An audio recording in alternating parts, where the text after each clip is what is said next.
Hello, welcome to Wargamer. I'm your host, Rob. This is the Age of Sigmar Monday show, and here is the musical intro. I'm joined today by Dan! It's so hard to get DRM free music these days. It's just really tough. You know, like they say that there's entire libraries for free that you can use for your intros and outros, but that's a lie. All it is that wasn't even actually Rob. That was a professional music. If you want some fantastic professional music, I hear that there's a rogue hobbyist somewhere who does all kinds of great music. Yeah. Wonder if we could get them. That was actually the supergroup made of Jez and Superhands from Peep Show who made that musical intro. So thank you to both those two people. As you can see, Rob? Can you press the button that plays that again? Because I'd really love to hear it a second time.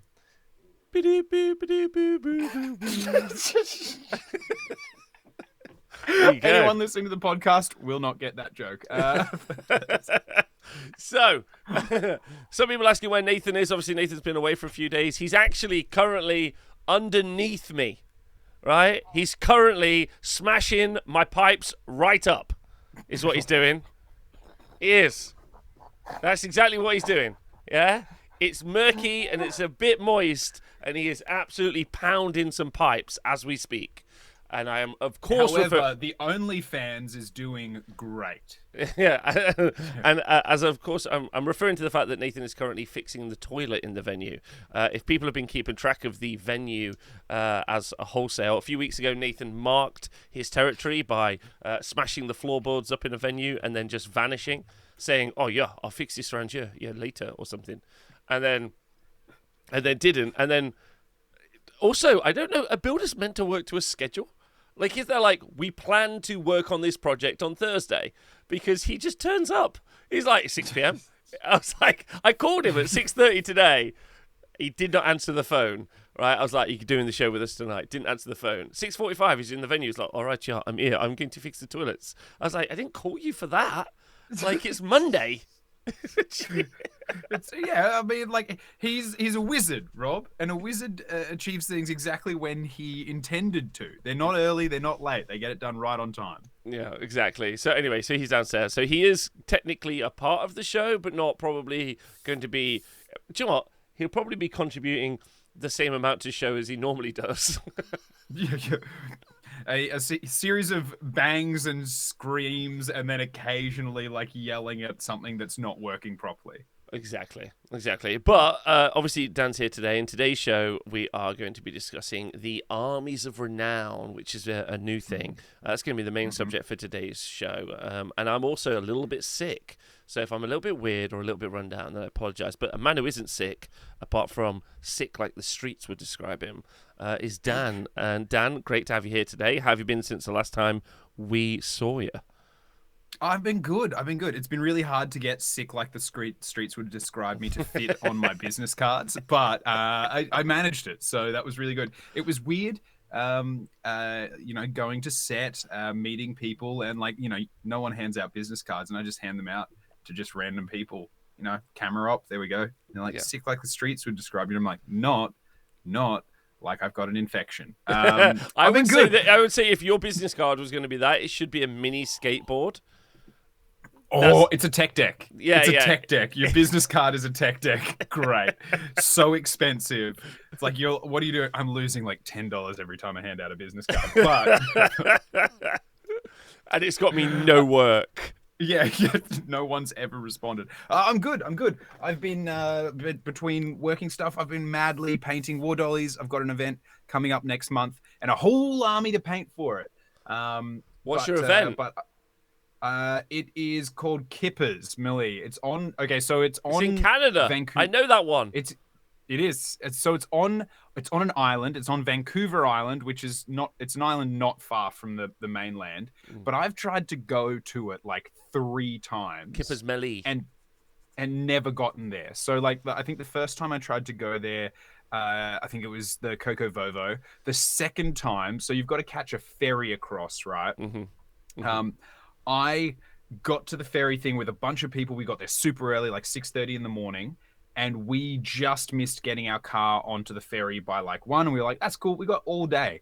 The winds got so strong the ferries had to stop because they couldn't dock on the like when they were coming in, because every time they tried to dock they get blown off course. So I stayed there drinking in a pub for, I think, like we were in there for like 9 hours. There was about 6 of us. We drank for 9 hours, waiting for a ferry to potentially go. Meanwhile, talking to some friends who were on the ferry that went, and they're like, it's fucked. It's fucked. This boat's going to sink. It's not even moving. They've basically turned off the engines. Then they finally got there and they're like, we've spent 45 minutes, and they keep slamming it into the dock, but they're not actually unloading because they never line it up right. And so in the end, didn't manage to get to that one. So I'm keen to finally get to this one. Thanks, Trudeau. Yeah. More like Pudo. Why don't you control the weather? You suck, Trudeau. Get good, scrub. So yeah. Anyway, I've been so keen to get to it. Finally get to it. And I've fallen in love with this Beast of Chaos army. Finally finished building it. I had 2 cans of Wraithbone undercoat spray. One of them came out weirdly yellow. The other one normal. Yikes. Which was unexpected. And it ran out 3 models before it was finished. However, everything's built. Everything's just about undercoated, and now I'm just powering through the painting. Oh, great. So yeah. Okay. That's good. All right, fun. Very fun. I'm living in a hobby dreamland. What about you? I think I've done little bits of hobby over the past week. Yeah. I've told you I built all my steel helms, right? Mm-hmm. Yeah. And then I haven't built the cavalry yet. I built all the characters. That's all sorted as well. And then I built a Yenestra. I built I think I maybe have said this last week. I built a Hexbane's Hunters. I've been trying to get a Van Dents, which is one of the reasons me and Louise went to Warhammer World on Saturday. So I've been trying to get a Van Dents set. So like, you know, the father and son witch hunters.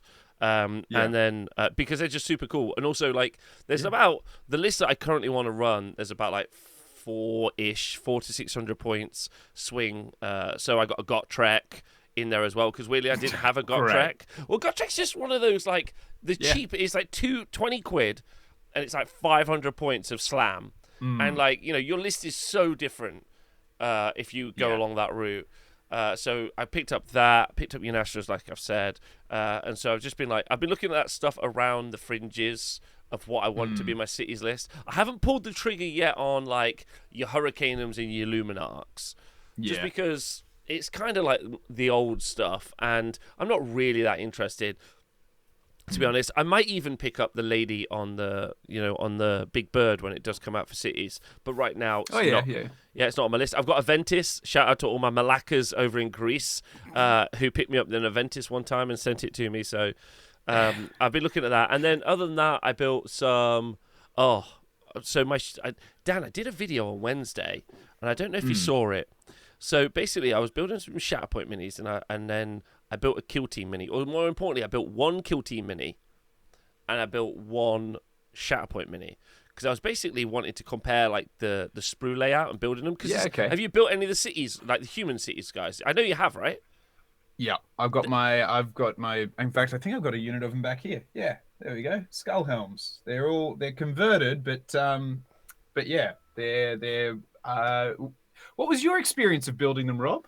Getting off the sprue, playing a little bit of Where's Wally? That's great. They look amazing. For there. Podcast listeners, Dan has kit bashed a lot of his steel helms, which I think is very cool. I really like that. I think that's fun. Yeah. My experience... Wildmen's skull helms, but yeah. Yep. My experience was fine. Whose audio is that? Wait. You were comparing building Shatterpoint minis to Warhammer. So building the steel helms was fine. Obviously, always build, like, I don't know about you, but building like a character sprue from Games Workshop feels like pudding. You're like, ooh, everything in one little area, cut it all off. Yep. This will build in 5 minutes. Ooh, yeah, damn. Yeah, it doesn't it? Like, is that just me, or is that like just? No, I know exactly where you're going, and I think I feel like anyone who has built any Atomic Mass Games minis versus any GW minis should know where this conversation is going. Yeah, but yes, you're right. It's buttery. It's silk. Putting together a hero mini, you're like, damn. Well, so on Wednesday's show, I built this Kill Team Orc. So there are 3 sprues in the Kill Team Ort box. He is spread across all 3 of the sprues. And the chat, and we did it live, and the chat watched it. It was excruciating. It took 35 minutes to build that guy, and then it took me like 9 minutes to build the Shatterpoint Mini. The steel helms were easier because they are roughly located in the same-ish area. Like, they sort of are, but remember, it's like the leg and the booty and back are in one spot, and you're like, great. And then sometimes the chest piece is near it, but then other times the chest piece is on the other side of the same sprue. And then the arms, like, I found them quite frustrating. Anyway, so like I have been building some Games Workshop minis recently, maybe more than I've built in quite a while, and I'm back into that like, holy fuck, I forgot what's happening here. This is a nightmare. And also like I keep looking at kits. I'm like Blackguard are really good for cities at the minute. I'm like, do I buy some Blackguard? And then I'm like, I'd have to build some Blackguard. And like it's such a mental barrier, Dan. Like I'm like, no. That's why I think they should have, in the most recent battle scroll, the one thing I would have loved to see is for them to drop the price of the big Slanesh chariot right down. Because this is a long time ago. This is going to be a great point. I know where you're going. I'm in. Yeah. I was like, I'm going to do a fun list. There's like a short story for Warhammer had come out about like this dude, epic mug, about this dude who had like with his chariots was seeking Slanesh before Slanesh was loose or something like that. And I was like, sick. That's awesome. I did this like Slanesh army with like slaves and demons. It was all chariots, all mounted, all that kind of thing. I built one. And then I was like, never again, never again. My fingers are covered in holes. This is an absolute nightmare. That Slanesh chariot is an absolute, like it is physically will injure you to build it. So for that reason, it should be cheap as chips, because that way anyone who wanted to fuck with a zombie army, when zombie armies were busted, super easy. You just like boop, boop, boop, onto a base. Too easy to do a busted army. You make someone suffer, and I reckon immediately you'll actually have not many of those armies, because people will be like, if someone came up to you and was like, hey, I'm doing this is my stand-in, I'd be like, no, it's not. You're not proxying this army. Bring the minis or bring something else. Yeah. Like also some crazy shit just being said in the chat. Number 1 says, "Fish, I have 2 to build and I'm scared." You should be horrified, right? Yes, scared isn't enough. Yeah, and then Joe said, "My friend built 9 and then gave them to me." What the hell? That's incredible. No, because you know what that is. That actually makes sense. After I finished building mine, I never wanted to see it again. I sold the in-box ones for like a quarter of what I paid for them. And then I gave away the one I'd built. Because I was like, nothing could make me want to touch these ever again in my miserable life. Like a priest exercising a demon. Just like, no, be gone, foul thing. Yeah, except the problem was it felt like I had like I don't know, like put the demon in myself. Like I'd been vomiting into my own mouth, and I was just like, I can't do this anymore. They're so bad. All right, okay. So I built a lot of stuff. I've played some Shatterpoint this week. And then there's just been so much drop. Iron Jaws PDF came out last week since we last saw each other, Dan. And then all the Army of Renown stuff. Battle Scroll update happened as well. So I had to do all of that and do a bunch of coverage. Which I think was really interesting. And then I've been just working on some videos and stuff in the background as well. Hell yeah. Got an event coming up this weekend using all the new Battle Scroll changes and things. So really looking forward to that. So I think finger on the pulse of AOS at the moment, which is feeling really nice. Back to making regular videos, podcasts. So I know there's a bunch of people out there who are happy about that, which is good. And really excited about building and putting some armies together. Also post the Battle Scroll update. This is just a straight up and up beg. So here I go. Everyone's got a Dominion box, right? Everyone. I reckon, or a lot of people have got a Dominion box. But there's a unit of 3 Annihilators I want from that box. And if you're willing to give it up, the Knight Vexella as well. Because I want to build a 21 Annihilator list, Dan. So 7 units of 3 Annihilators. and then 5 Vexilla banners with Meteoric Standard. Now, I know someone in the chat's going to be like, Rob, the one in the box is actually an Apotheosis Standard, and I want you to know that I think you're a fucking nerd, right? So it's always harsh when someone in the war, like when we call someone a nerd, like it's like we have this hobby and we accept that we're all nerds, but then someone's like, actually, and we're like, Also, Rob, I just want to jump back because super quickly, just to put a little, someone put something in the chat that I just want to quickly pin super quickly. Talking about the Slanesh chariots, Nemesis has said, those chariots were the worst thing I ever had to put together for my wife's army. Had to build 3. Rob, that is the strongest relationship that I have ever heard of. Yeah, because I don't know how much that person loves their partner, but it's unbelievable amounts. It's unconditional. Like I couldn't love myself after building 1. Can you imagine loving someone else after building 3? So, like, we spoke about a romance show. We were talking about Age of Sigmar dating last episode. Battle tactics of love. This should be one. It should just be like this should be one of them. Anyway, snaps there. Just saw that, made me so fucking happy. Yeah. Congrats, Nemesis, and you're wonderful. She's a lucky woman. Yeah, she's a lucky woman. You are an amazing human being. Go get yourself a scratch card for like massages and things like that, because if you had to build 1, you deserve it. Building 3, you deserve all the love. 3. Yeah. Anyway, you deserve all the love. I just to also talk about Shatterpoint and Legion minis. I am so fucking thirsty to build them. I have my Empire army waiting to be painted. I really want to jump on Shatterpoint so bad because you put that poison in my soul. Ewoks. But I'm like, finish painting the beasts first, Daniel. Just do that. Yeah, you're in the right headspace. To quote my friend Henry, I love that guy so much. Yeah, Cult of Pain, shout out Cult of Pain all the time. Do one project at a time.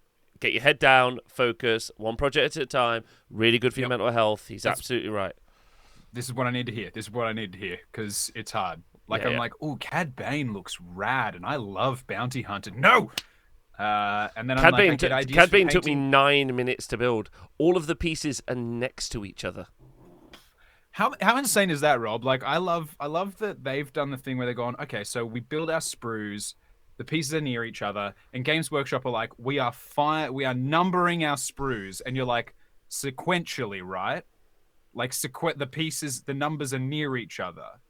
Like, it doesn't make sense to have a model and be like, the pieces for this model are 36, 37, and 38. And you're like, so they're next to each other. They're like, no. But, well, then say to me, like, have all the piece numbers sequential and say you need piece number 6, 17, and 82. So I go, oh, I'm at number 3. I know 6 is nearby. And then you go to a sprue and you're like, oh, I see 70 on this sprue. So 82 is probably nearby. But when, like, the 30s are spread across 4 sprues, that makes OCD Dan cry. I love it though, because the person who does that hates hobbyists. Fucking hates them. Like that, like, because, like, for all of our pain and all of our rage and all of our upsettedness, like, what I love is that one person gets perpetual joy out of creating that situation for us. There's one person inside GW who's like, goes home, like, you know, they don't get paid much. We all know that to be true. And then, like, not that that's obviously like a sign. I want to be super clear. Games Workshop should pay them more, right? Yeah, like, so that what I'm saying is they're not getting joy from their wage, right? They should be getting paid a lot more, even for breaking our hearts. But they're but they are going home with a certain level of satisfaction that is just undeniable. They are just like, I bet they go home, they just, you know, like, don't turn the house lights on. That's not what they do. The bedroom lights have never been on in a long time. They walk up, they flick on a very old desktop computer. It kind of thrums. Yeah. It's like, boing. And then, like, it flickers on a very old screen, and then they click to the Facebook page, and they click to the building, like, Facebook group they're in, with just another person who's just written, why is it arranged like that? And they just masturbate. And meanwhile, from that scene, we cut across to the poor person who has to do the layout of the instruction manual, just like being like, Crying. everyone's going to think this is my fault. Everyone's going to blame me for this. Just crying. Be like, why would you do this? Why would you do you print the numbers on the sprues? You can choose what numbers go where. Why have you done this? Yeah, it must be a nightmare. Okay, well, either way, so I have done lots of hobby, and I'm very excited about playing some games, which is fun. And I've got an event upcoming this weekend. King Gizzard and the Blizzard Wizards is the event coming up this weekend. Oh, good band as well. Good band. Great. Good band. Great event. Yeah. I think my favourite event name that we've come up with recently is one I've got in October called Locus Pocus, which is also, I think, an 11 out of 10 name. Right? Right, okay, so with all the news, Dan, did you, and chat, I guess for you as well, how have you felt about like the Iron Jaws free supplement? We should maybe talk about that. We haven't talked about that yet on stream. So Iron Jaws got a free Battle Tome supplement. And this is kind of weird because it wasn't just, all right, we're releasing new Hard Boys, you know, Anvil Smasher, Big Pigs. But there was also story in there as well. I don't know if you saw, but the free PDF has also got like all of the story and all of the stuff. It looks like a book that just never went to print. Anyway, I wonder what your kind of thoughts are about that coming out, like, and chat's thoughts about that. I have a feeling now, like, obviously they're a business, and if they could have sold something, they would have. I wonder though if they looked at it and went, if we rebox these, like if we do these new models, this new model release, and we also release like a book for it, it'll harm sales of the models. Like, I think they figure any money people save on that book, they're gonna spend on the new models. Like for Iron, like, let's remember they're Iron Jaws players. You're beautiful, you're wonderful, but you are not the brightest crayon in the box. And if this upsets you, that's okay, because you don't know how to use a keyboard to type a YouTube comment, so that's fine. But I like Iron Jaws players. I think they were gonna buy those minis. So if you put it the book on sale as well for just a few new War Scrolls, which they have done for which they did do for Lumineth, I reckon they maybe saw really poor sales of Lumineth books because of those like mini book changes. And so they were like, you know what, let's just do the good thing. Let's see how that feels for a change. You're such a sweet human being. I'm not sure that's the case. That's what I think. I think someone was like, let's do that. Let's be good. Let's be good people. You know, like if you're playing a dark run through of like Knights of the Old Republic or Baldur's Gate, every now and then there's a choice where it's like, do you want to pat the dog or kick the dog? Even if you're doing an evil playthrough, you're like, I can't fucking kick a dog. At some point, the person who was like, is it a book or is it a PDF? Is it a book or is it a PDF? Was like, oh, I can't do an evil playthrough. I can't do an evil playthrough completely on this life I get. So they clicked PDF. That's how it happened in my head. Okay, all right. I think what it was we ended up with you know, a book that was clearly meant to go to print, and then obviously because of like because of shipping, or apparently their warehouse is fucked. And all the deliveries are still messed up. So apparently that's what the situation is right now. And it's kind of like such an odd release, because it is just all of the rules for the new units and the new releases. But then in conjunction with that, all of those things were already in the Dawnbringers book, which is weird. And then following on from that, why would they add all of, you know, like the backstory and the painting guide? Like, also, if you didn't want it to look like a book that you accidentally didn't send to print or something, or didn't get printed in time, you would definitely not, like, someone had to be like, the whole thing? Like, yeah, the whole thing. Like, we don't have to do the story if you don't want. They're like, we've made it now, whatever. Just do it. Yeah, like, they'll know what we're doing. Yeah. Right. 21 pages doesn't seem big enough for its own book. Oh, you should start buying some of the books. I reckon maybe remember they used to do like soft cut, like paperbacks. Like there'd be a hardback release and then paperbacks a little while later. Yeah. I reckon maybe they lost their printing act, like their license or their whatever, with the house that was doing the paperback printing, and that's why we've got it this way. Yeah, it's kind of weird though. But even if it wasn't, even if it was meant to be its own book, and Norris Black is in the chat is right, I'm not sure. Like, it's a kind of a super odd release because it's like, where does this leave Uruk Warclans? And I guess that's kind of the first bit of news from this week. So Uruk Warclans, I don't know if you saw, Dan, but they posted up like a picture of like, show us your Uruk Warclans, and it was just a picture of Cruel Boys and Ironjaws, and there was suspiciously like, you're like, where's the other ones? Which the Bone Splitters. Yeah. So it does feel like that they're obviously going to squat those, which I think is kind of interesting. But then also like, it's weird that then they're going to release a purely only Ironjaws supplement. And you're like, well, what's happening here? Like, are you also going to swap the Cruel Boys? Like, what's this? What's the whole situation? And obviously, no communication from Games Workshop creates this kind of like, what the hell is going on thing, which I think is more of a feature than a bug at this stage. I think the ineptitude creates more conversation, which people have. But it's quite interesting. I don't really know how people's responses have been. I also know loads of people did not know that there was a release. Lots of people were like, what the hell is this? You're like, here's a bunch of cool new stuff. They're like, what? Like, I mean, it feels like everyone knew about Big Pig, but the full release and the Battletome supplement, a lot of people missed. Yeah, they were like, this is kind of weird. So that's kind of odd as well. And also, like, if you walk into like a GW store, or especially if you walk into like, an independent store who aren't like fully briefed on, the Age of Sigmar ins and outs, you walk in and you're like, oh, I like this Big Pig. Where are the rules? They're like, oh, it's in that. It'll be in the Uruk Warclans book. And then off you'll go like a happy little child. And you're like, that's completely not right. Oh, I think I can get a unit of this guy. I got to buy 3 to run a unit. What the hell? I mean, still rad. It doesn't have as many attacks as I thought he would. I really like, though, and I know this isn't popular, and it has hurt me recently with the changes to Dispossessed in Cities of Sigmar.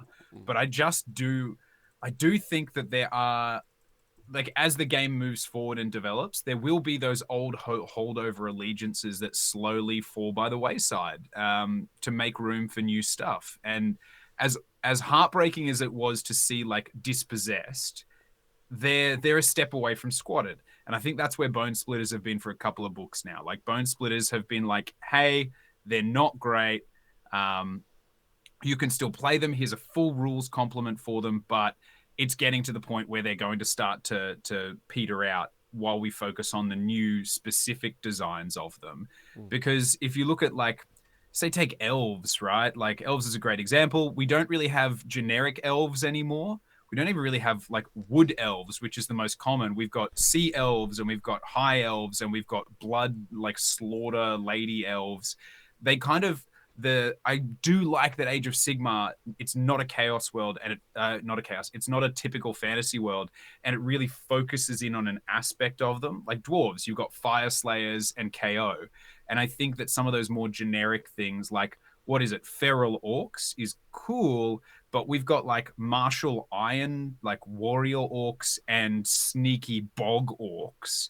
And I just think that slowly they're going to focus things out. Like, realistically, Bone Splitters and Trogs fill a similar void of like that feral, beastly kind of like that area. So I can understand where Bone Splitters might start to get pushed to the wayside. Doesn't mean I think it's great. I just understand that you can't support everything old and keep developing new when some of those, like, you've got to like draw the line somewhere, I guess. I think so. But like, also, like, just some communication about it would be really good for people as well. And I think that would be really handy. So like, it's been an odd week for Age of Sigmar stuff, because then you've got this whole release, and then really leaves you questioning what the hell is happening with this other fantasy faction, with like the Savage Orcs, and you're like the Bone Splitters, and you're like, okay, this is weird. Then moving on to Battle Scroll, and then you had some big Battle Scroll gossip as well. But we're not going to touch on that. I've obviously covered that in a video. I think I've like put my 10 cents out there about that. But the big news, I guess, for Age of Sigmar this week, if weirdly somehow an entirely free battle tome, it's almost like, when you release all of the bad news at once at the end of a week. Not that this is all bad news, but Age of Sigmar's had such a glut of information in the past week. An Ironjaw's battle tome, then the battle scroll. That by the time we got down to Dawnbringers 2, I'm like, whew, that's a lot to mentally take on. And then Dawnbringers 2 comes out, and then we start getting this, these are Armies of Renown. And everyone is like, what the fuck did you just say? Hello. Right? So, oh my god. oh my gosh. So Dan, do you know? Tell me more. Thank you. Did he put up a fight? That is not. That is in fact a jar of Marmite in the back there. Don't you fucking dare! Never. It is not. This is the infinitely superior Vegemite. It's the same and thing. All of you British wankers with your ma. No, I'm sorry. If it doesn't taste like you're licking the inside of a brewery, it's not right. Your weird, oddly sweet Marmite stuff. No, give me yeast and salt, or give me death. Which is and it's not. It actually. Next, you tell me Australia's a real country, Dan.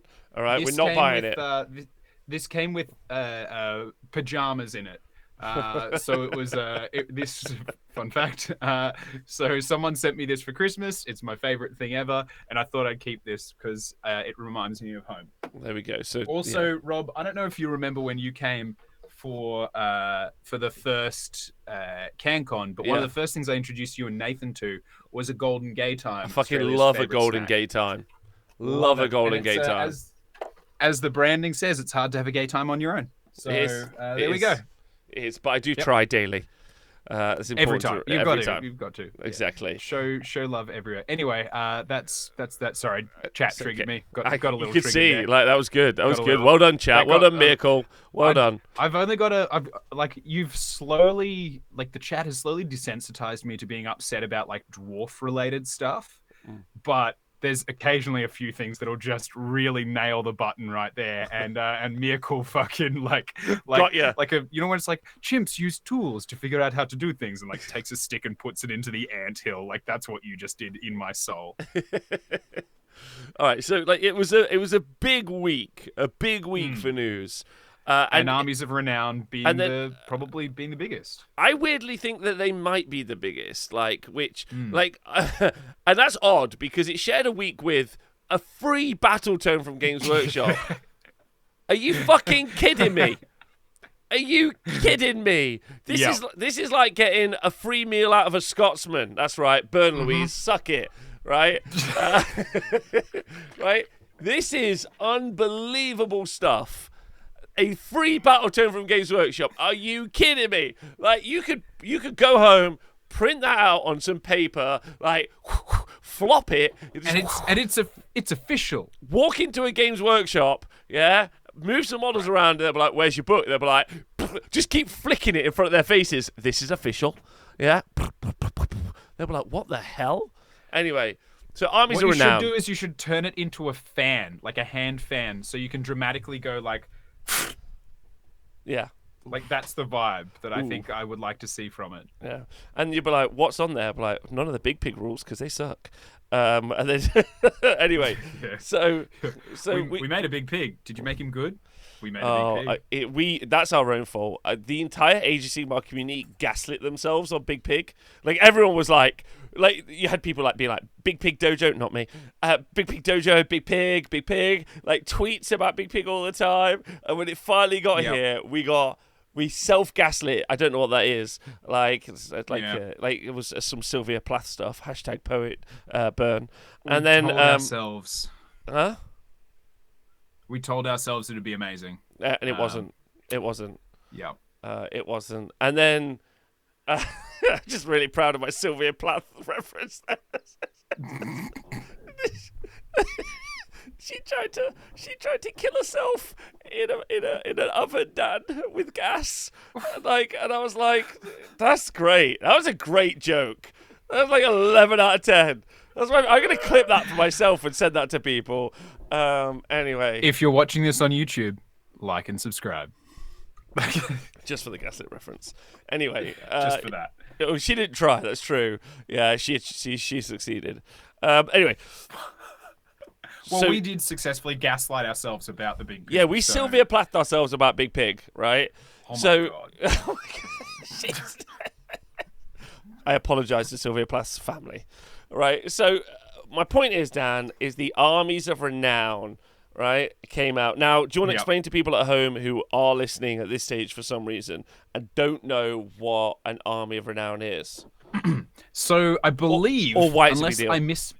unless I miss my history, and I'm sure the chat will correct me, that Armies of Renown started with Warhammer Fantasy in a supplement called Reign of Chaos, I think. And basically where it started there and where it has evolved and continued to be in, and it's come back now, is that it is a specific army with a limited selection of models from a particular range that gets custom artifacts, abilities, command traits. It's a focus of an army. You take an element of an army and you can now field an entire army focusing on that. So, for example, with Kharadron Overlords, instead of having access to all 3 of the spectacular boats and the bubble boys and the units and all of the many different things, you can only take regular foot characters or units with the Grundstock keyword, which means only the Grundstock Gunhauler and Grundstock Thunderers. That becomes your entire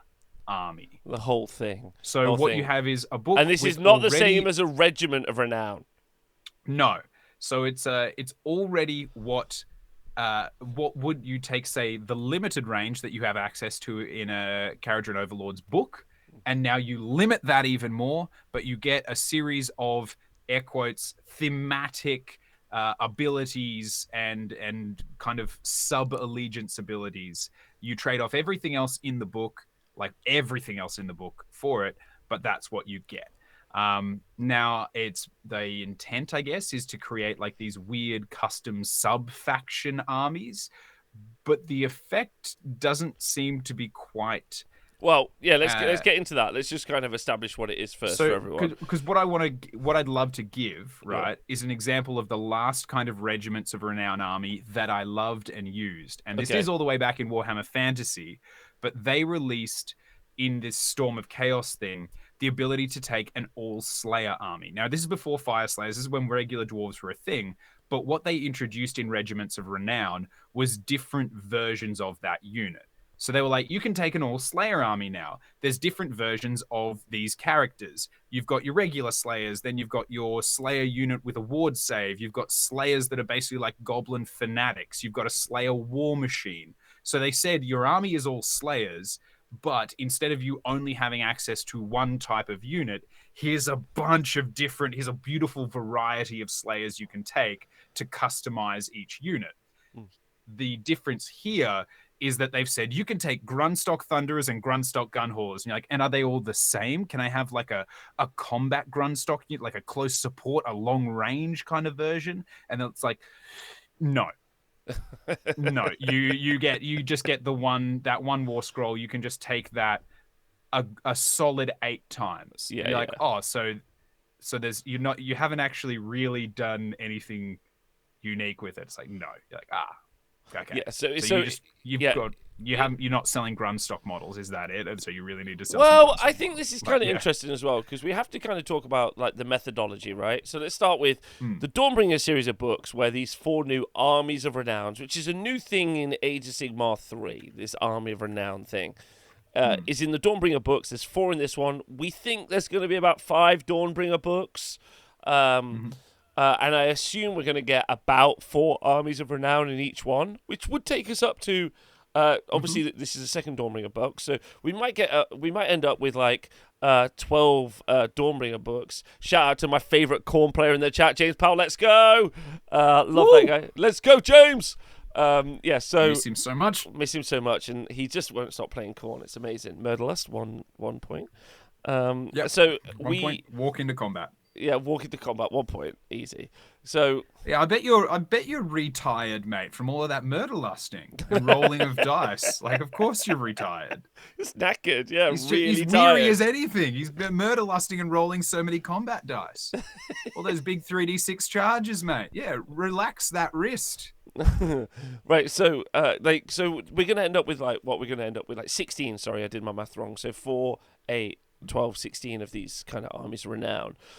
And there's like some things I'd like to talk about, like, because you have to remember that when these were written, these were written at least 6 months ago. Right, Mm. maybe longer, because and for people, this is their first time around the Earth with us through an edition of Age of Sigmar. An edition of Age of Sigmar lasts for 3 years. We're in the last year of Age of Sigmar, so this ongoing series of narrative books, The Dawnbringers, will lead us to 4th edition Age of Sigmar. And Games Workshop has a methodology. They've done this in 40k. They've done this in other versions of Age of Sigmar as well. Well, what they do is they make the game super fucky at the end. So then at the beginning of the new edition, they say, "Oh, we fixed all of these," which also, Dan, is like maybe one of the worst marketing things I see. They did this with new 40k. They were like, "Oh, you know how the game is shit? We fixed it." And you're like, it's what the video game industry has been doing it for a very long time. Like, take Fallout, the most recent Fallout and stuff like that, where it's like, create the problem, sell the solution. It's brilliant. It's because you make tons off of it. You go like, what do we do? People really like building and crafting their own safe spaces in a game. You're like, great. So what we need to do is make building and crafting really, really hard to do, really time and labor intensive, and then like all of that can be destroyed by someone. You go, okay, cool. So what do we sell? We sell something that makes building and crafting a lot more efficient, and we make them so that your structures are permanent. This is the same thing. You go, what do? We make the game really, really complex, and we overload it with a bunch of things that people don't love, and then we sell a new edition. Yeah, yeah, we fixed it, lads. Like high-fiving each other. Like it's really like they're all high-fiving each other right into the face. It's so dumb. But like I was saying this the other day, Dan. Like because I'm so intimately involved in the Age of Sigmar community, like a lot of the community leaders that I see, and a lot of like the players who I see, like people listen to a lot and stuff. Like we all know what's going on. Like it hasn't been quite like the 40k kind of like, actually detachments are really cool and it's a really good thing that they're adding into the game, because it isn't. But I want to talk about the pros and cons now, and talk about it in the game, because I want to be really clear. I also want to be really clear as well, because I think this came up earlier as well. I think Age of Sigmar is in a great place as a game. It's very fun. It's very engaging. There's lots of fun that can be had with it. There's lots of different army styles. I did a tier show just today, which will be on YouTube, like probably before this video, but go back and watch it. Or if you're on watching it in some other platform, go watch it on YouTube. So there's a tier show. And I think actually, do I have it to hand? I think it's something like only 4 armies were in like the S tier. In fact, actually, Dan, I'll bring it up for us so that we can have a quick little peruse if everyone's cool with that. And I'll just give everyone the quick TLDR. But we ended up with 4 armies in the S tier, which is Gitz, Soulblight Gravelords, Seraphon, and Khorne. And then we ended up with 5, no, not 5, more than 5. 1, 2, 3, 4, 5, 6, 7, 8, 9 armies in A, and then 8 armies in B, and then only 3 armies in C and D. So 2 in C and 1 in D. So, and it was a metric of like the chance of going 4-1-5-0 with that army. So the game's in a really good place. Yeah, some armies are always going to be a bit too good. That's kind of how Age of Sigmar works. That's how 40k works, how Games Workshop in their minimal viable product environment work. But to get back to Armies of Renown, this is new as a system. So I guess, Dan, straight off the bat, everyone listening to this back on a podcast, probably just tell, friends and family around you, by the way, this is how we'll I get feel a soundboard. We'll get a soundboard app made. Yeah, so you can just press a button and play it. Yeah. Yeah, and then so what do you think about a restrictive army list, uniquely restrictive army list that obviously is in match play as well, which locks out units from being in its main book, because it's basically what they do. So tell me what your thoughts are. How do you feel about it as like a thing? I don't mind it if you force people to take out the best units. Okay. Like if you encourage, I don't mind it if the encouragement is people will use a wider variety of maybe the lesser used units in that book. I don't mind it, but you don't limit massively. All right, so in my head, you limit small amounts. Before we go any further, I probably should finish that thought off. So obviously they wrote this 6 months ago, maybe longer, and then 4th edition Age of Sigmar is already written. Like, that's the thing Yeah. we kind of have to remember. So, like, the armies that aren't being taken much is not something that they have any concept of, which is why... No, true. Yeah, when they write it. Like, yeah, when they write it. They're writing at such a delay that there's no concept of what is popular or isn't popular now when they launch the product. Yeah. So, like, there's a shot in the dark. So I think that's going to be, based on their methodology, I think that'll be a really hard thing to achieve. Not that I don't think it's kind of a nice idea. Yeah. But just as a bit of feedback. Well, I think, like, for me, I like the idea if it's like you limit a thing, but you get, like, for example, with to use KO as an example, if you said you can take no ships, they are a foot force, they're a fighting force on foot, or like that, or something along, or like everything needs to start the battle in a boat. Like, if there was if you place a limitation on it, but encourage a unique composition of the army, I really quite like that. But saying you can only take this 1 or 2 units, that I don't like. Yeah. I think... Okay, so that's a really good point. We should maybe start there. I think the restrictive nature of it is like a huge negative. The reason also I keep mentioning AOS 4 is I see a lot of people saying that these are things that they're playtesting for AOS 4. And again, you really have to understand where we are in the timeline. This thing that's already landing will start to see like tournament play or even like casual play in a month's time, maybe 2 months' time, depending on how fast some people can get some of those elements done. The Trug isn't even out yet. The Big Pig isn't even out yet, so they don't come out until Saturday. So building, painting it, putting it on the table, you're looking at like a month before you see play, right? Which puts us into like Age of Sigmar 4 is done. It's cooked, it's baked, it's sent off to print. So none of this is playtesting for AOS 4 because Age of Sigmar 4 is already done. So I think that's a thing that we all have to kind of understand. The thing I'm scared about, Dan, is that Age of Sigmar 4 ends up being a bunch of restricted army lists like this. So like you would buy your like, I don't know, Stormcast book, right? And they'll be like, right, you have 4 or 5 of these types of army, and then they're restricted to these units. And I really don't like that. I'm not like I'm not particularly a big fan of that. I'm not sure what your thoughts are. How would you feel if Age of Sigmar 4 ended up going along the Army of Renown route? No, I don't like that at all. Like, I love the idea of Armies of Renown giving you an interesting flavor, a new variety to play with, like Dogs of War, like the old Armies of Renown. Yeah. But I like... The purpose is to have a book. Some armies already, like KO, have a very small model pool as it is. Like, unit-wise, they've got, outside of Grunstock Thunderers, they have the Bubble Boys, which is a multi-kit that builds 2, and then just the regular Skyfolk. And that's it. That's their units. They don't have anything else. They've got 3 different boats, which is rad. They've got a lovely selection of foot heroes, but they're already a massively limited selection. This I think like the Iron Jaws stuff is great because that's another one I would have critiqued before now as being like, what have they got? Ardboys, Brutes, Pigs. That's it. 3 units that they can put on the battlefield in any combination. Suddenly they've got some variety to them. And I think if for instance it was like Cities of Sigmar and you went, here's a full list of Armies of Renown abilities if you take only dwarves or if you take only elves. That's a very different thing to being like inside of a book, being like, here's an army list as long as everybody is on a pig. Well, so kind of interestingly, they've like, there's some nice references to this, I think, because obviously Cities of Sigmar as a book has just come out, and it is very much through a orders book and abilities. Yeah, it's a book of 3 halves, right? That's not like, but it's broken down into thirds, and you can mix them, but not really, and it's not really sensible to mix them. And I'm like a little bit concerned. Like, my first port of call is that I don't like Armies of Renown in any way because I think they're very restrictive. Because like it's literally like someone wrote an army list for you in many ways, and like what.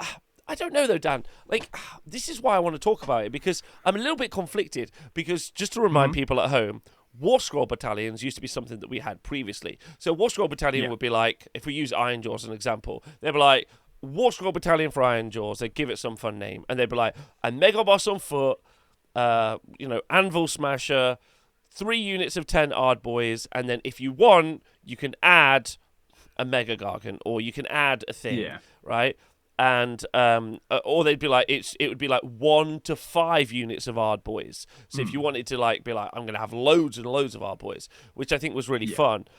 I think that was actually like War Scroll battalions were never good, by the way, Dan. Like they were either really good or they were broken as fuck and they never worked. Yeah. But for a casual player, I'm really interested how people felt about like that's quite a nice guide on what to buy and build. I would say, like if you buy AC Bar 4 comes out, the Stormcast book comes out, and it was like, here are 4 different army lists that you can buy and build.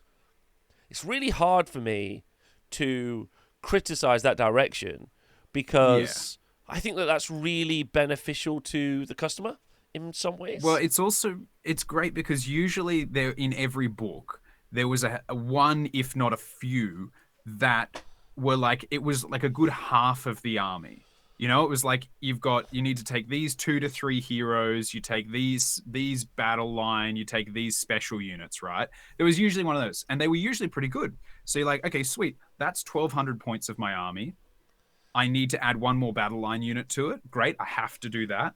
Now I've got 600 points to put in whatever I want. But the core of my army, as a new player, or as somebody who likes narrative, or somebody who's just like leans, because there are a lot of people who are all 3 equally. They love to play, they love to hobby, they love to collect. So for those people, you're like, awesome, here's a really easy way to get started. Then just fucking throw a Gotrek in there and you've got your army done. I think there's something to it, but there's something to providing people limitations and framework and boundaries. It's like to give an example that some people might get, like if you play an MMO online, right, massively multiplayer online role-playing game, there are some out there that their whole jam is they're a sandbox. Make what you want, do what you want. There are no quests, there's nothing, and that's great, that's fine.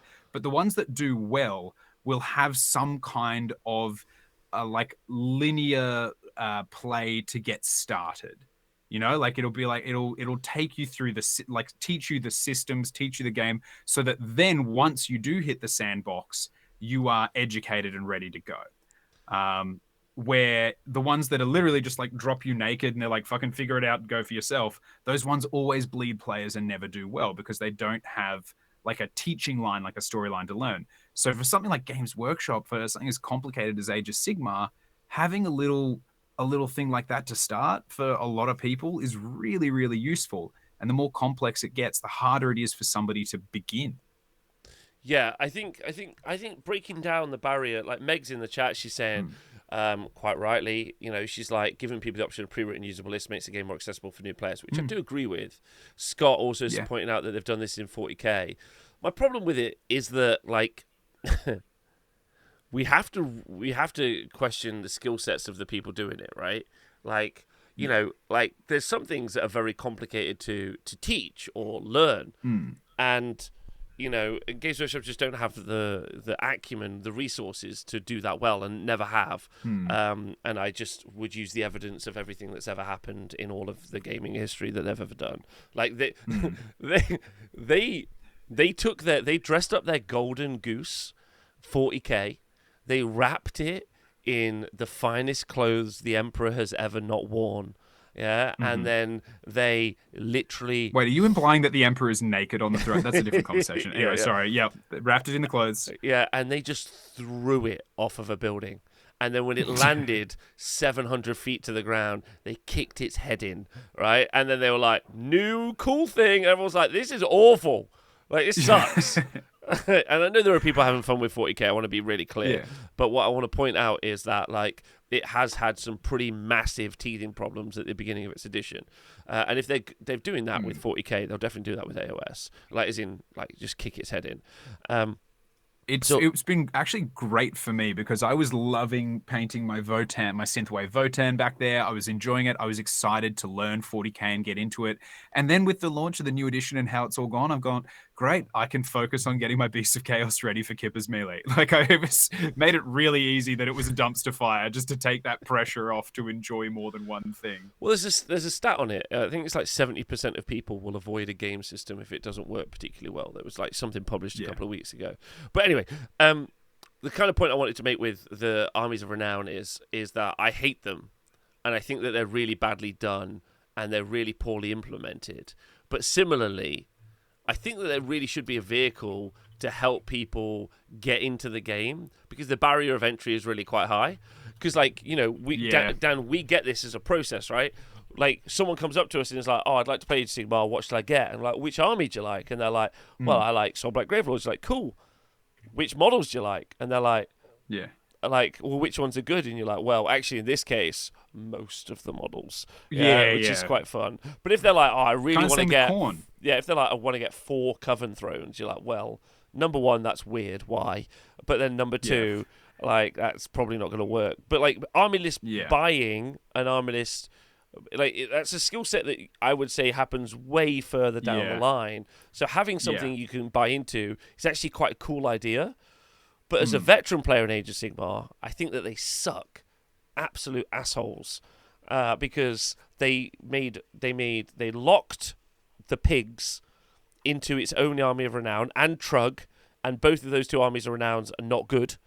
And then they and they're now weirdly separate to how the army plays, which is really weird. Yeah. And then they gave Karajan Overlord shoot twice, which is the dumbest shit I've ever heard. That's the one that, like, honestly, the thing that gets me about that is that I'm like, okay, cool. Like, you've gone with Grundstock, right? Like, you've said it's just Grundstock. And I'm like, okay, so I'm seeing like and when I say Marines, I mean like the military Marines. I'm like, give me SEAL Team 6 Special Forces, like that kind of KO. Like the guys that you can't reinforce units. They pile out of these little mini things for lightning strikes and then disappear. Like all of that. Like maybe some combat stuff, some like and to be like, okay, well, what do KO do? Also, KO shoot. Yeah, go on. Sorry, you carry. I was going to say, what did KO do? KO shoot like mad. Now, I know that they wrote this before the book was out.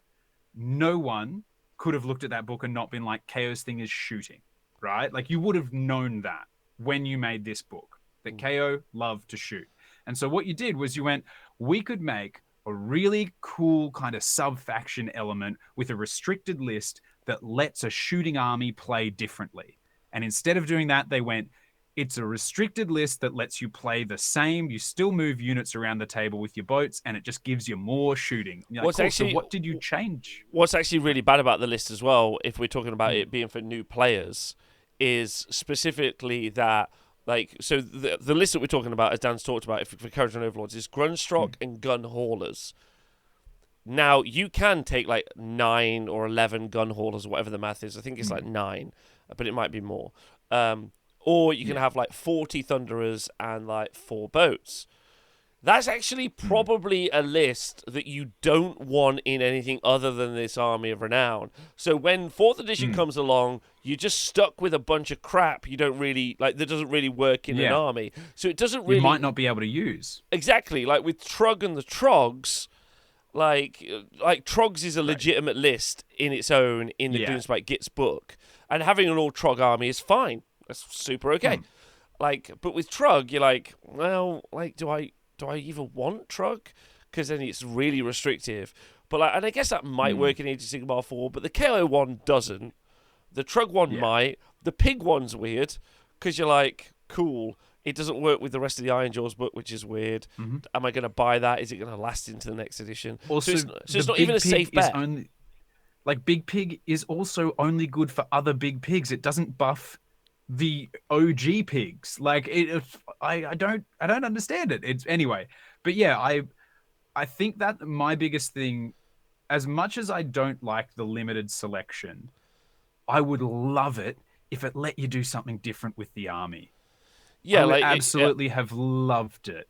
Like with Iron Jaws as well. And it's like, what does Big Pig bring to the army? Run across the board and charge.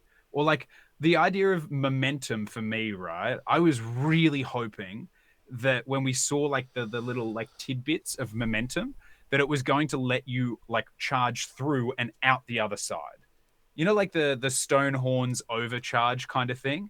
Yeah. Where he can go like, but let them finish outside of combat. So you can have this Big Pig wedge that hits the front, and then rolls 3d6, and if they roll high enough, they just go through and out the back end of it.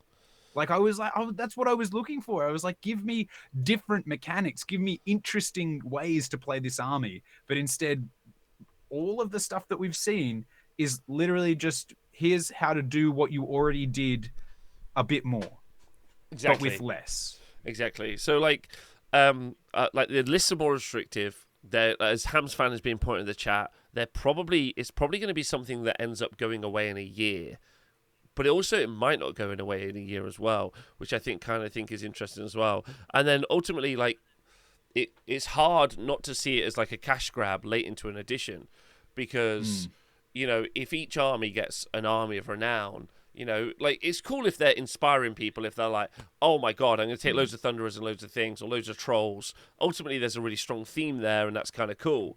But if they're releasing this knowing that it already goes away in a year, like if I was to buy 40 Thunderers and 4 Gunhaulers today, that's going to take me, I don't know, 3 or 4 months, I reckon, to like build and paint and put on the tabletop, especially with them Games Workshop sprues down, right?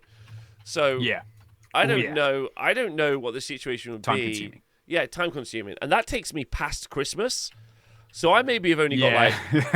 I've only got like 3 to 5 months left, because they'll announce Age of Sigmar for like, so it'll release in July, so then January, March, April, May, June. So like they'll probably announce it in May. So it only gives me like 3 or 4 months before everyone starts talking about the new edition, which is kind of a weird thing. And then as each Army of Renown gets closer, so the next book, Dawnbringers 3, all of those Armies of Renown will be even closer to the end, which is kind of a weird flex as well. Yeah.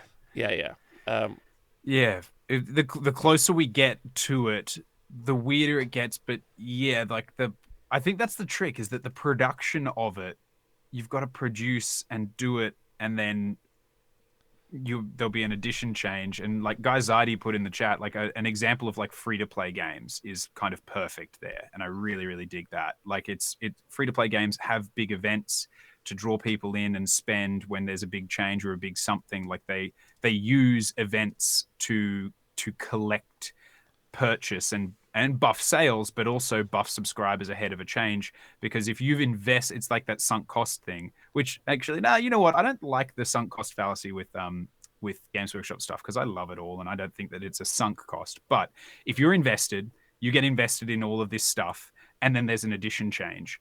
You've put so much into it that you have to follow that edition change. Yeah. Like you can't just be like, and I'm done, I'm going to stop right here. So yeah.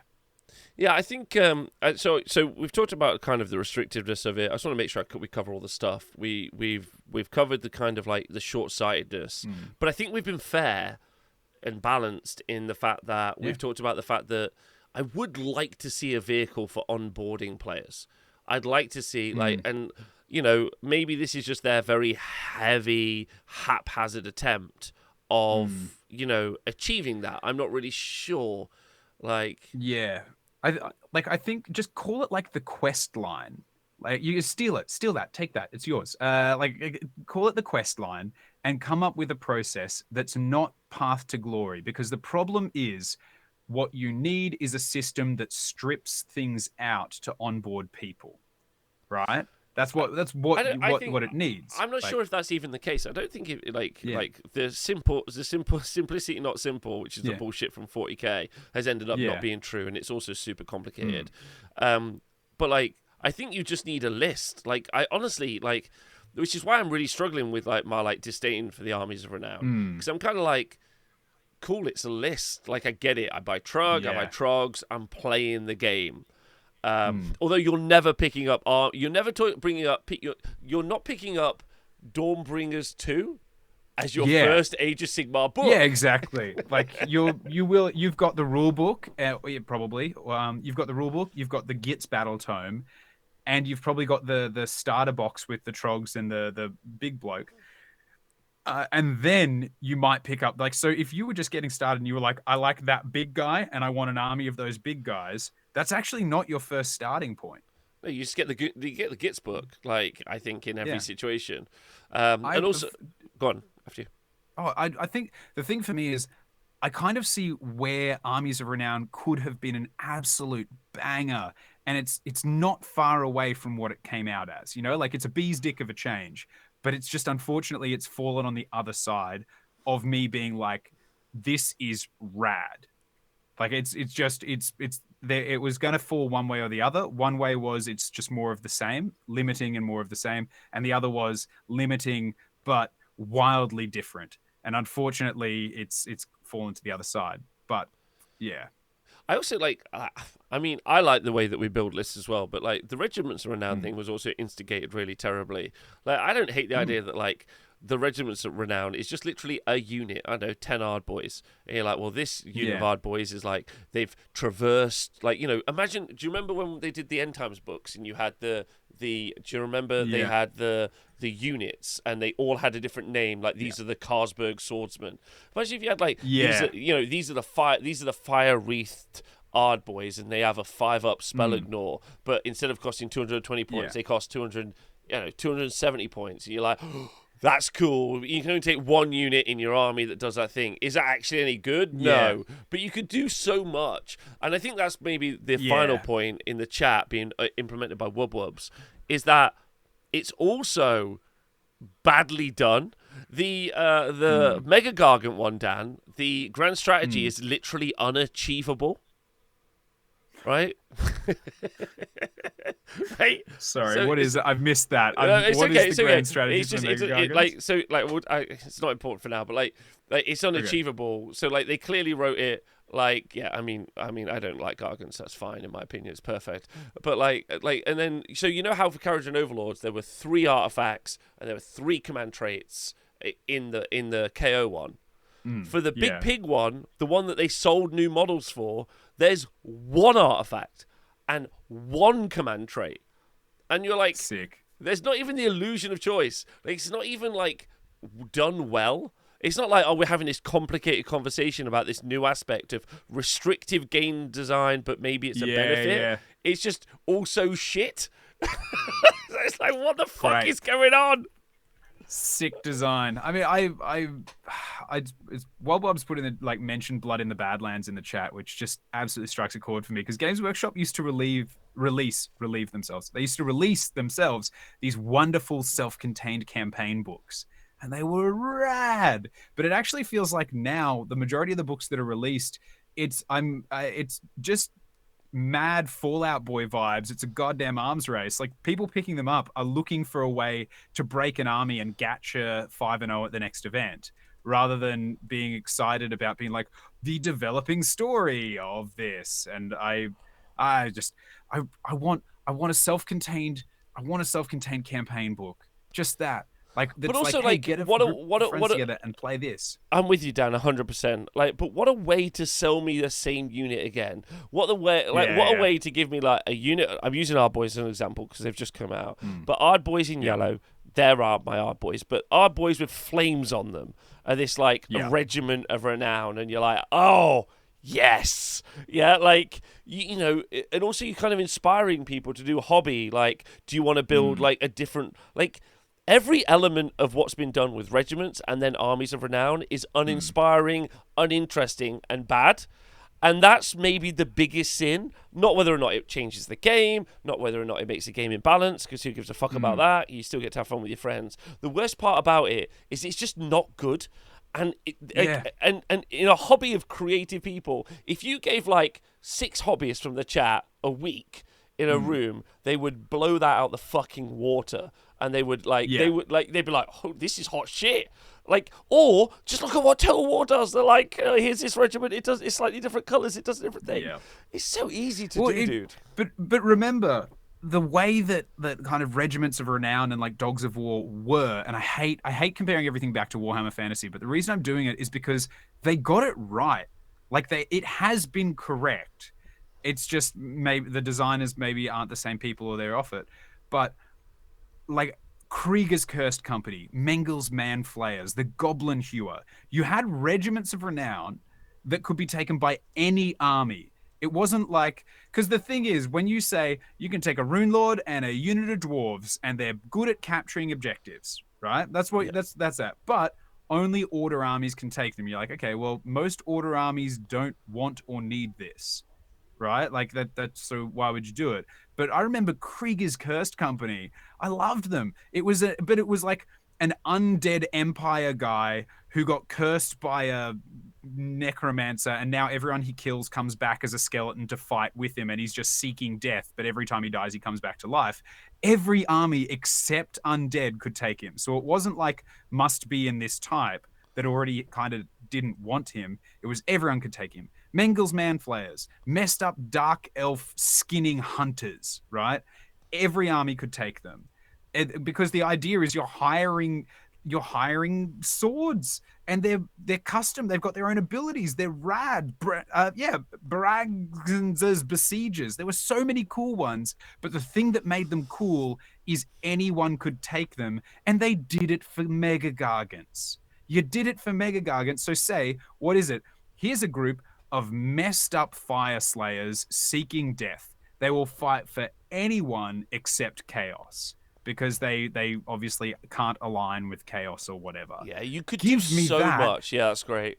That's great. And you know what you'll do? You will sell the hell out of those. Like for my army, for the Beasts of Chaos army, I was like, I wonder if there's something interesting I could put in here from Regiments of Renown to give me access to a bit more flexibility. And then when I looked at it, I got to jump.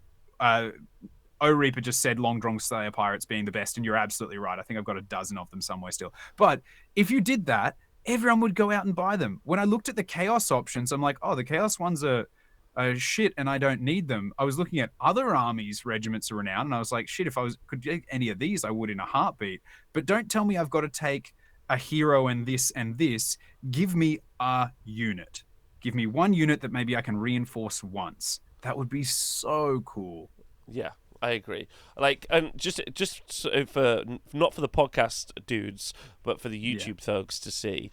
Here's like a spread page from the one of the End Times books, and you can see here like this is the Army of Sternstein, and everything that was in those books had these kind of like army profiles, which is cool. Then you had the Drakenhof Templars, which looked like that they were like, you know, they were a Blood Knight unit, and then the Doom Riders, which were like a Black Knight unit, and the Spectres of the Corpse Wood, and even hilariously the Graveborn, which looked like they were skeleton warriors. It's got like almost half a page in narrative, and you could do so much with it, like, which is just so rad, in my opinion. And I agree with you, Dan, about everything you just said. It's just so. I think ultimately my feelings are that if, like, coming out of Games Workshop specifically for about Warhammer Age of Sigmar is that they're letting themselves down time and time again on this front. Like, we want crunchy silliness, and we're willing to accept crunchy silliness as well. Like, if you add it in, but they're just not doing that, which is so weird. Yeah. Right? And then so I want that to be the case. And then what is the KO one? What's the story they're telling with the KO? You can shoot twice. Yeah. Like, what's your story? Like, yeah. Like, it's the shooty guys shoot more. It's an expeditionary force. That's what expeditionary force are famed for having. Lots of ammo. Like, quite clearly, more guns. Yeah. They're not like, we need to be quite strategic with our reserves because our supply lines are stretched because we're on an expedition. No, they quite famously have more ammo than everyone else. So many supplies. Yeah. Also, it's like, what are we? We're an expeditionary force. Okay, so like, it would have been cool if it was like you're only allowed one boat. You can pick an ironclad, you can pick a frigate, you can pick a gun hauler, but the army can only have one boat. But that boat gets this series of cool rules because they've jury-rigged it amazingly to be their home base boat. Like, all of these cool things you could have done, but instead it's like, what do? Fuck it, what? They just get to shoot a second time? Yeah, let's just do that. Yeah, it's so weird. All right, well, listen, I'd like to know what everyone else's thoughts are on Armies of Renown, and I guess maybe even in some way Regiments of Renown as well. Again, we did say this at the top of the show. The game is in a great place, and the game is a very creative, weirdly, Games Workshop doesn't have to do a lot to make us really excited about these products, because we are already excited. Like Dan said, I'm personally excited. I started the show off by telling you units I'd bought and things I was excited to play with. Yeah. None of that is not true. These things are complaints because we want things to be even better and more cool. And it would be very easy to do it. They got the money, they got the resources, they got the time. They just aren't making the effort. And the things that take our money. Yeah, and also no one asked for the Regiments of Renown or the Armies of Renown. Dan, no one was like, if we don't get these, I'm leaving the hobby. They were like, what if we do Armies of Renown and they suck and we don't try hard? You're like, why? I think no one had a gun to your head. But that's why I love it though, right? Yeah. Like they had the opportunity here, clean slate. It's a clean slate. No one's asking for Regiments of Renown or Armies of Renown, right? Like no one wanted them, but they didn't. So it's like, here's our opportunity to blow your mind with something you're gonna crazy want. That's going to be super cool and unique and different. And this is going to melt you. And you're going to have Flesh Eater Courts players being like, shit, I need to buy some Iron Drakes. You know? Like because what is it? We've said that this guy's a bastard rune lord. Him and his gun line. He keeps their stuff in tow. They've left. They've abandoned everyone they cared about. And they're just selling their services to like Chaos. They'll stand next to him and be like, yeah, sure, kill him. I don't care as long as I get paid. Like, tell me that. Give me that. And people will be like, yeah, sweet. I can put Iron Drakes in a whatever army. Like, that would have been rad. But instead, when you go, they're the same. They just, I don't know, capture objectives, or they get to reroll charges, or they get whatever this is. But like the undead one, the zombie one, it's like, yeah, cool. It can only go in other death armies. You're like, that could already ally in zombies. They could already ally those things in. So why the hell would they want to bring this instead of giving like a really cool thing? Yeah, I think that's the thing that's most disappointing, is that they had a blank page and they weren't creative.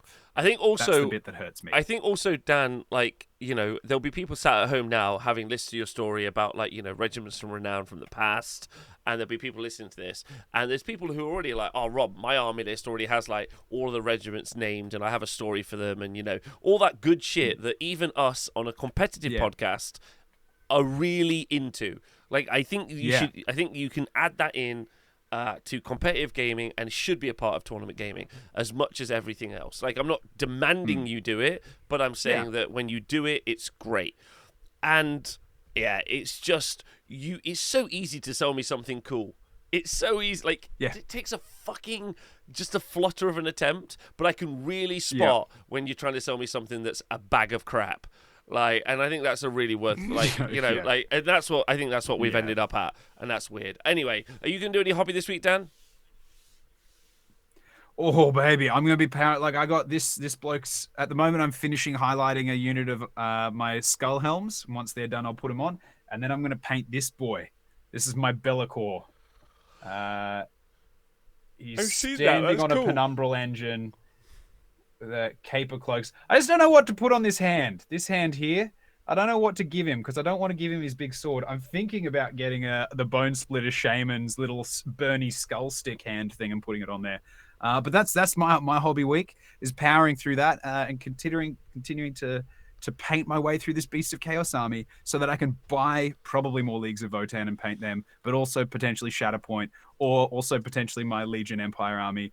I have a problem. It says you. And I just had 4 boxes of Moonstone appear in the studio. I'm like, holy shit. Yeah, like, we don't have time for this, which is really exciting. Also, Dan, like, I'm really excited about your upcoming projects, and the Bellacore looks sick. Someone did just point out in the chat, and if you've been following the Old World show, someone just said, Ruler Crawl, shout out to you, are these half-assed attempts to keep the titles Armies and Regiments of Renown just to keep them away from the Old World team? And honestly, could be. I don't like that. Is like, they're like, oh, you're doing Demon Fulgrim, are you? Well, we have Regiments of Renown now. Suck it, loser. Which is, I mean, the thing that would be hilarious as well is if they were like, and you know what? We're gonna do it badly, so you can't do it. We'll taint the well. We're gonna make it. We'll taint the well. Well, that's it. Yeah. Yeah, it's like, I think it just feels like a bad breakup. That's probably what it was. It does, and we're suffering on the other side of it as well. What are you going to hobby? This week, I mean, look, sorry, just to before we get there, I just want to be absolutely clear. As much as we've complained about it because I want to do it and spend money on it. Mm. I am thirsty for War Dolly content Mm. and Games Workshop miniatures and tournaments and rules and story, and I will be shoving my head in it like a thing that you shove your head in, and we won't get any more specific than that. Good. I don't even know what's the thing you shove your head in. A hat, a beanie, a toque. I will be like an ostrich with its head in the sand, if that's a thing that ostriches do. That the sand is like Warhammer related things, and my head / wallet is in it. I just really would like I would have loved for Regiments of Renown to excite me the way they did in Warhammer Fantasy. Yeah, the way that I remember them exciting me. Yeah, and it's a shame to see that it's not only that they don't excite me, it's that they actively upset me with how uninspired they are. Yeah, they are really uninspired. It's like they actively tried not to make them interesting. Like, that's my only thoughts. Hobby-wise, Dan, I've got a video I'm hopefully just going to edit tomorrow. I've been feeling really shit today. I told you that already. So if I wake up tomorrow feeling pretty crap, I'm going to just like not stream, and I'm going to edit this video together, which I'm really excited about. I managed to work in, it's about screening and zoning and Age of Sigmar, like, like the mechanics. Yeah. And I managed to work in like some classic Hoplite chat somehow into this, which I was quite happy about. So I'm really looking forward to it. Yeah. So I'm looking forward to that. I've got like at the end of the week, once the actual like text of the regiments, Armies of Renown come out, I'm going to do a bunch of videos on those as well, and then I'm going to kind of like which I'm really looking forward to. Then I've also got like a ShatPoint video, some other stuff. So there's lots of videos I want to make, which is kind of where my hobby mind is at. But I do have my Cavaliers to build, which I really want to build and put on some bases. Such nice models. But I'm kind of like, I might leave them to the side for the minute, because apparently the rest of the range doesn't come out till November.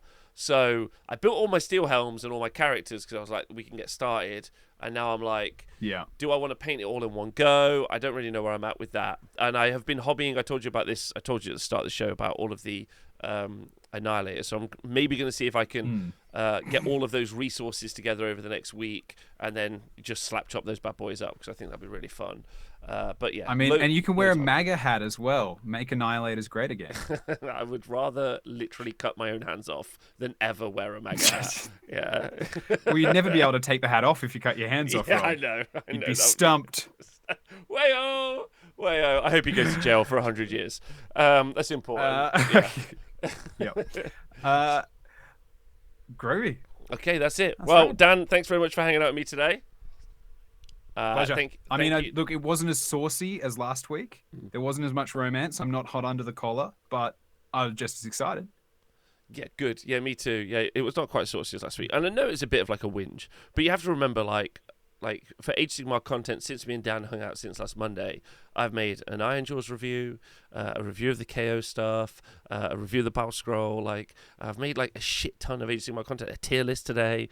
Like, please don't mistake this as something of someone who is not passionate about the hobby or the project. Yeah. Like, this is complaints because of passion, not complaints because of something else, which is really fun. And also went and bought like 4 different minis, like Hexbane's Hunters and Gotrek and some other stuff. So anyway, exactly. Loads of love to everyone for listening. Thanks very much. Thanks to Dan. If we get some love for Dan in the chat, please, that'd be great. And thanks to everyone for listening. If you do enjoy the show, like, subscribe, and please join Patreon. That'd be great. Thank you very much.